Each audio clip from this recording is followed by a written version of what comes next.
Onnistuminen on jonkin asian tekemistä oikein. Onnistuu jossakin osassa ja pääsee tavoitteeseen. Onnistuminen on jonkin tavoitteen saavuttamista ja sitä, jossa on jollekin hyvän mielen. Onnistuminen on motivoivaa. Se voi olla hyvän syötön antaminen tai maalinteko. Onnistumista luo itsevarmuutta. Onnistuminen on sitä, kun tekee jotain itselleen uutta tai vanhaa ja se menee hyvin. Onnistumisessa tulee hyvä mieli. Onnistuu jossakin asiassa ja pääsee omaan tavoitteeseen. Onnistuminen on tavoitteen saavuttamista tai oikeassa olemista.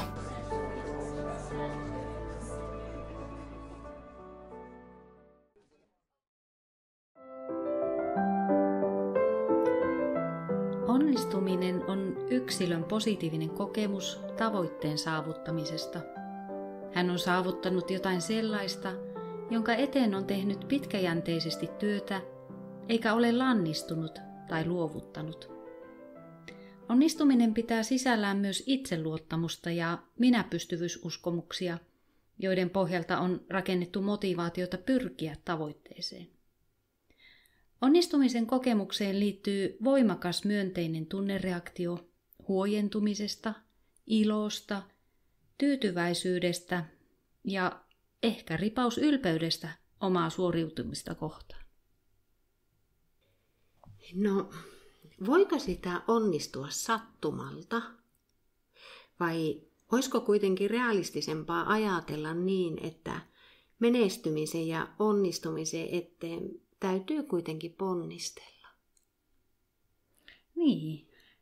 No, lottovoittohan voi tulla sattumalta, mutta taitaa olla yleisempää, että jonkunlainen vaivannäkö pitää olla, että saavuttaa jotakin onnistumista. Se, joka kykenee työskentelemään pitkäjänteisesti tavoitteensa eteen, saavuttaa lopulta tavoitteensa. Eräänlaista onnistumistahan on jo sekin, että kykenee ylläpitämään säännöllisen työskentelyrytmin ja suhtautuu nöyrästi niin omaa työskentelyä kuin asetettua tavoitettakin kohtaan. Joo. Ja psykologiastahan tiedämme, että motivaation ylläpitämisessäkin me voidaan kehittyä. Että opitaan esimerkiksi asettamaan välitavoitteita ja sitä kautta sitten pystytään rakentamaan meidän motivaatiota kohti sisäistä, no mielellään sisäistä motivoitumista. Ja tämmöinen niin kuin omien metakognitiivisten taitojen tunnistaminen ja niiden kehittyminen, niin sehän sitten taas auttaa meitä erilaisten työskentelytapojen valinnassa.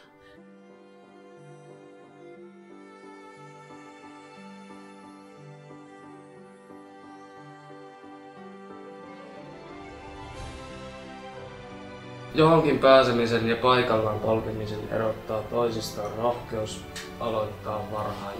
Sitä, joka lojuu toimettomana ja tekee vain mitä käsketään, ei koskaan pyydetä tekemään suuria.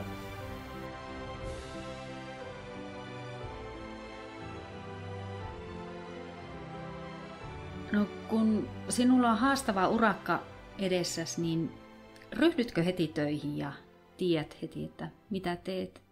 Vai käykö niin, että jähmetyt?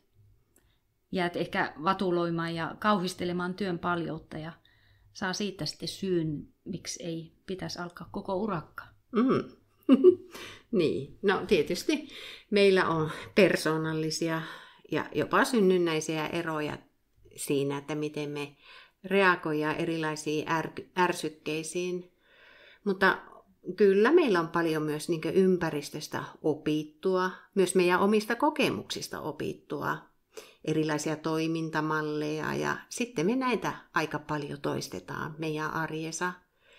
Että jotenkin itse ajattelen, että rohkeus, uteliaisuus, omatoimisuus ja semmoinen itseohjautuvuus, että ne ainakin on avainasemassa silloin, kun me pyritään saavuttamaan tavoitteita ja sitä kautta sitten onnistumaan.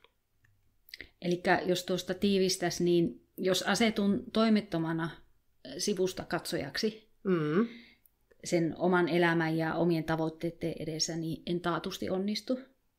Joo. Ja sitten käykö niin, että en lopulta edes hahmota, mitä rupean tavoittelemaan? Joo, koska ei edes ponnistele sen eteen, että tulisi tietoiseksi siitä. Joo, no sitten jos miettii sitten, että voiko kokea semmoista aitoa iloakaan onnistumisesta, jos en ole tavoitellut ja joku muu asettaa mulle tavoitteen. Joo, no se, en tiedä, onko se vähän niin kuin maratonarillakin. Eli että se onnistuminen, se ettenkö on pinnistellyt sen maratonin, niin se onnistuminen tuntuu sen paremmalta. En tiedä. Se oli vain yksi tämmöinen pointti siihen.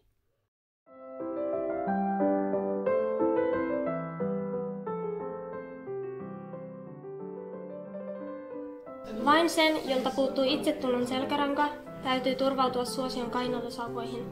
V.A. Koskeniemi, suomalainen runoilija, sanomalehtitoimittaja, kirjallisuustieteen professori ja akateemikko.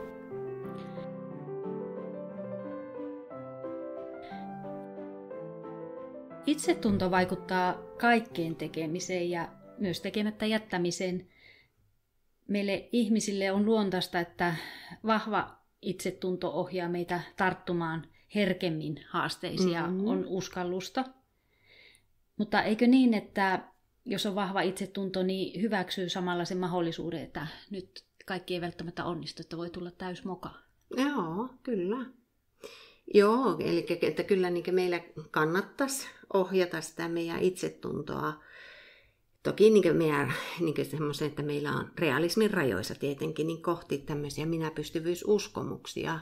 Että se mun mielestä vaatii myös itsetuntemusta. Mutta periaatteessa niin kaiken meidän tekemisen ja menestymisen taustalla on semmoiset meidän niin käsitykset sitä omasta kyvykkyydestä, omista mahdollisuuksista. Ja tämän lisäksi sitten me käytetään erilaisia attribuointitapoja, jotka sitten joko vahvistaa tai heikentää tätä meidän itsetuntoa. No jos mä arvioin omaa itseäni suoritusten kautta joka kerta, niin. Ja sitten, että tuleeko siitä suorituksesta hyvä menestyminen, niin onko mulla silloin heikko itsetunto? Ja onko se mun itsetunto sidoksissa aina johonkin suoritukseen? No ei ehkä ihan näin pelkistetysti kuitenkaan, koska kyllähän tietynlaista suoriutumista on myös mahdolliset epäonnistumiset. Että tämmöinen vahvan itsetunnon omaava ihminen, niin jos hän niin epäonnistuu, niin jos hänellä on tämmöinen niin kasvun asenne siellä taustalla, eli semmoinen näkökulma, että hän niin myöntää sen, että hänellä on tämmöinen heikko kohta omassa tekemisessä ja ottaa sitten taas haasteeksi sen, että voi kehittyä siinä kyseisessä taidossa eteenpäin, niin silloin minusta siinä on jo vahvaa itsetunnon merkkejä. Mutta sitten taas, jos tätä suoriutumista käyttää pelkästään tämmöisen niin sosiaalisen vertailun välineenä, ikään kuin etsien itseään heikommassa asemia olevia, joka menestyy vielä huonommin, niin siinä taas sitten puolestaan on tämmöisiä niin heikon itsetunnon merkkejä.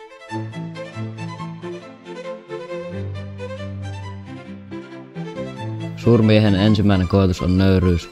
John Ruskin, englantilainen professori, runoilija, taidemaalari ja taidekriitikko. No, saatamme asennoitua omaan menestyksemme monenlaisella tavalla. Miten sinä suhtaudut omaan onnistumiseesi? Oletko kehuskelija, joka haluaa mahdollisimman monen tietävän menestyksestäsi? Vai olisiko suhtautumistapasi sellainen, että suhtaudut siihen nöyrästi?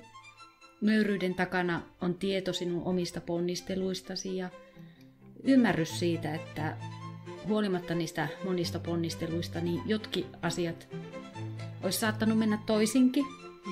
Jopa niin, että estää sinua onnistumasta ja saavuttamasta niitä tavoitteita.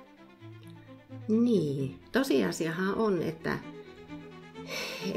hyvin harvoin niin joku asia onnistuu, että se on niin pelkästään seurausta siitä mun omasta tekemisestä. Että ennemminkin ehkä useammin siellä taustalla myötä vaikuttaa meidän omat läheiset eri tavoin kannustaen, tai sitten vaikka että ne vapauttaa meitä sen vaikka kodin yhteisistä velvollisuuksista ja tekemisistä. Ja työpaikalla tai opiskeluporukoissa niin ne työkaverit huolehtii arjen sujumisesta silläkin aikaa, kun sitten tämä suurmies tai nainen niin on sen menestystehtävänsä parissa. Eli nöyrät suurmiehet sitten osoittavatkin, että miten arvokasta muiden rinnalla kulkeminen on ja muistavat kiittää onnistumisten yhteydessä muitakin kuin itseään. Joo, että kyllä niin tämmöisessä aidossa nöyryydessä mun mielestä on kyse myös siitä, että se oma menestys ja onnistuminen, niin se ei aseta ihmistä toista ylemmälle tai alemmalle tasolle. Menesty palvelemalla muita, älä heidän kustannuksellaan. H. Jackson Brown Jr., amerikkalainen kirjailija. Yhteisö on yhtä vahva kuin sen heikoimmassa asemassa oleva yksilö. Mitä vahvemmin yhteisössä tuetaan ja autetaan heikoimpia, sitä vahvemmat ja paremmat edellytykset on koko yhteisössä. Muiden palvelu kysyy menestyjältä nöyryyttä, asettua itseään heikommassa asemassa olevien tasolle ja aidosti nähdä ja kuulla heidän tilanteitaan. Itsekäs yksilö taas käyttää muita hyväkseen, mutta todellinen menestyjä on koko yhteisön palvelija.